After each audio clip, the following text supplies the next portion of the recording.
What's up, guys? Just wanted to share a little bit on what I'm using as far as additives for this tank. Um, Number one additive I would have to say is my Captivate Kalkwasser. I'm dosing around 2,400 mLs a day. Takes care of all of my alkalinity, calcium, and pH needs. I love Captivate products. I want to go to their trace elements, but I still have a lot of Red Sea 4-part traces that I'd like to use up before I go to the Captivate route. But love the Captivate products.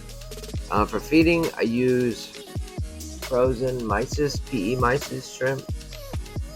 I use a cube a day, and I also use the Seaweed Extreme pellets. I haven't had too much luck with the nori, but they love the pellets. I also do Restore and AB Plus, either daily or every other day, depending on how my phosphates and nitrates look. When my phosphates are high, I'll cut down a little bit. I like to keep my phosphates around 0.1. I've tried to get it down to 0.03 and 0.05, and my tank just doesn't look as good when it's that low. So it seems happy at 0.1, so that's where I've been keeping it. For salt, I use Fritz RPM Blue Box. Love that stuff. Mixes fast and clear.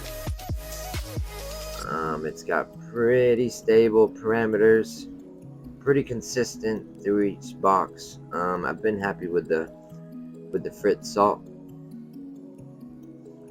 I was using GFO to keep my phosphates in control, but I've noticed since using this Kalkwasser, it's started to bring my phosphates down with the Kalkwasser. So I haven't used GFO in the past 2, maybe 3 months, and to keep my nitrates down, I've got a refugium. I grow Gato like crazy. I'm actually dosing nitrates using the Captivate nitrate, doing like half the recommended dose, a daily dose. My nitrates stay around 3 to 8. Alkalinity, my alkalinity stays around 8, 8.5. Calcium, usually around 420, 440. It's been a little high lately. It's been at like 470. Well, that's going by the Trident anyways. Magnesium, I keep around 1400, 1450. I've noticed my Euphilia like it a little on the higher range. See, the really only other additives I would use, I'm a big believer in the KFC dip. It has saved me a lot of money. Anytime I see some type of bacteria thing going on with my Euphilia, or if it looks like it's on its way out, I will dip it in the KFC dip. And it's gone away every time so far. I'm very happy with that dip. I'm not a believer in using it for everything that you get, but if you've got a coral that's dying and it's your last resort, I highly recommend it. For coral foods, I use a lot of different stuff. I use Reefroids, I use Benepet sometimes. I use coral dust from Fauna Marine, I believe. I also use the LPS pellets from Fauna. I love those. I also use Reef Chili, and I use a lot of live Fido. I don't do this stuff every day. Maybe once a week I'll switch it up a little bit, but I usually put a little Reefroids in every type of mix I use, and a little bit of the LPS pellets.